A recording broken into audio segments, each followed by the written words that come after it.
Welcome to This Explainer. Today, we're looking at a deeply relatable modern parable about choices, mindset, and, well, financial destiny. Have you ever wondered why two people starting with the exact same advantages or disadvantages end up in completely different stratospheres of success? We're going to map out exactly how that happens, step by step. Okay, let's dive into this. So, what really separates a life of crushing, suffocating debt from a life of total financial freedom? We love to point to luck, don't we? Or maybe privilege or sudden windfalls. But today, we're looking at a scenario that strips all of those excuses right away. We'll be tracking two identical guys with the exact same starting point. The difference in where they end up is honestly staggering. And spoiler alert, luck played absolutely zero part in it. Section 1, the same starting line.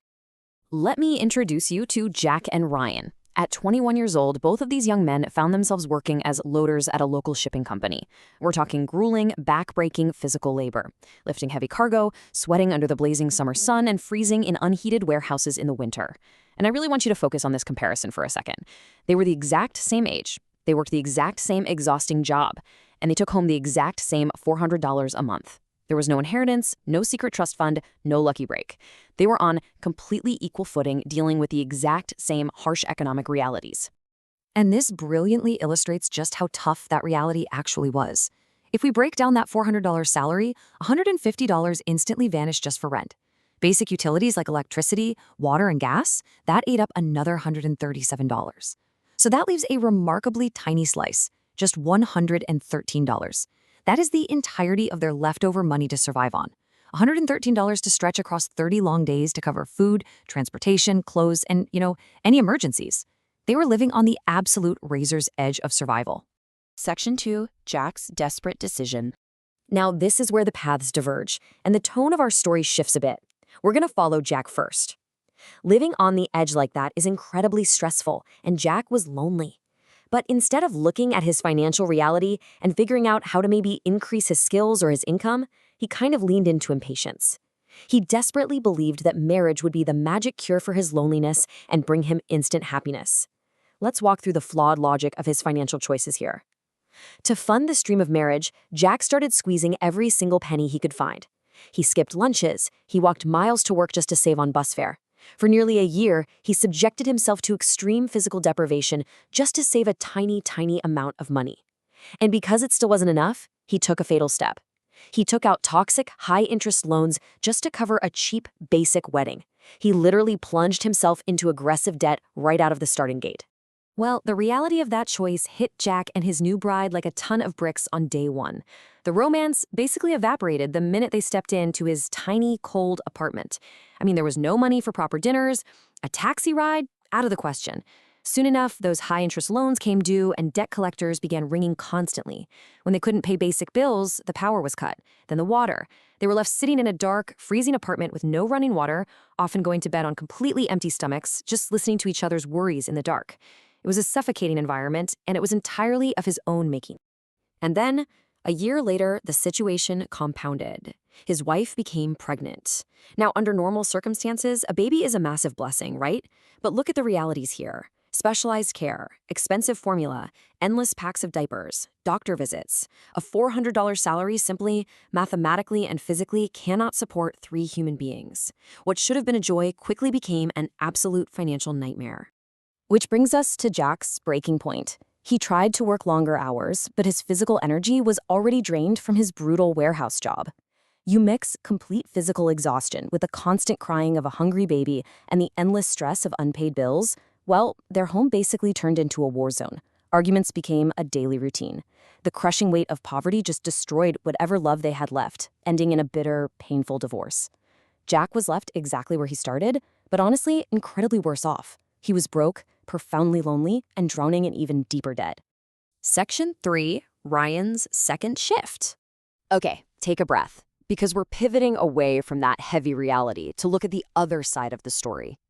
Back in that freezing warehouse, the crucial difference between Jack and Ryan was mindset. Jack believed external things, like marriage, would fix his internal reality right now. But Ryan looked at his tiny apartment and his empty wallet, and he realized a hard, undeniable truth. He was in no position to take care of someone else. So the crucial point is his mindset was, I must build myself first. He understood that you simply cannot pour from an empty cup. Instead of daydreaming, Ryan invested the only asset he had, his free time. After his grueling warehouse shift ended at 4 p.m., while others rested or watched TV, Ryan went to a driving school and got a scooter license in just a month.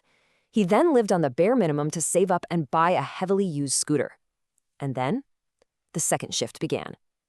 Every single day after 4 p.m., he delivered food and packages across the city. Rain, cold, weekends, it didn't matter.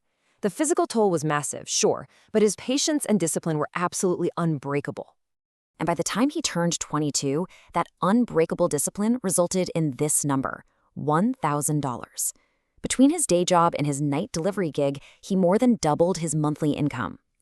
Now, for most young guys, suddenly making $1,000 a month is a green light to go out, party, buy a new smartphone, or upgrade their wardrobe. But Ryan wasn't most young guys. Now, what's really interesting about this slide is how Ryan handled this new wealth. He completely avoided lifestyle creep. He kept his living expenses locked at the exact same level as when he was only earning $400. He stayed in that cheap apartment, he ate the exact same simple meals, and he took that extra $600 and saved 90% of it. And he did this consistently, month after month, for 5 straight years. Section 4. The compound effect. This is where we see Ryan's patience truly pay off. This is where he leverages those 5 years of sacrifice to completely escape the working class trap that caught Jack, $30,000. By the time Ryan turned 27, his aggressive saving strategy had built a massive war chest. But here's the genius of Ryan. He didn't just leave this capital sitting in a savings account, letting inflation slowly eat away its purchasing power. No, he started actively looking for real opportunity in the market. And here is the blueprint of his ambition. He found a rundown, broken property in a developing neighborhood and bought it for his saved $30,000. But he didn't go out and hire expensive contractors. Instead, he spent his weekends and evenings learning DIY, painting, drywall, tiling. He basically turned trash into a modern home, flipped it for a significant profit, and immediately reinvested those profits right into the next property. He was building real-world skills and a highly valuable network all at the same time. Which brings us to this incredible milestone. $4,000.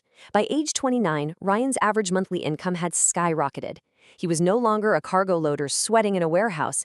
He was a financially free, independent real estate trader with a rock-solid net worth. He had completely transformed his reality. Section 5. 2 different destinies. Let's move to and see how this builds. We've traced the decisions, the sacrifices, and the mistakes. At age 29, the ultimate contrast is honestly staggering. Jack is stuck at an income that barely covers survival, he's drowning in debt, divorced, and bringing a child into a cold financial war zone. Ryan, on the other hand, is earning over $4,000 a month, completely debt-free. And because he waited until he was mature and financially secure, he's now happily married without the constant stress of unpaid bills. When Ryan and his wife welcomed their son, Leo, it wasn't into a dark room full of screaming and panic. Leo was born into a warm, financially secure environment where his parents could actually focus on loving him rather than just surviving him.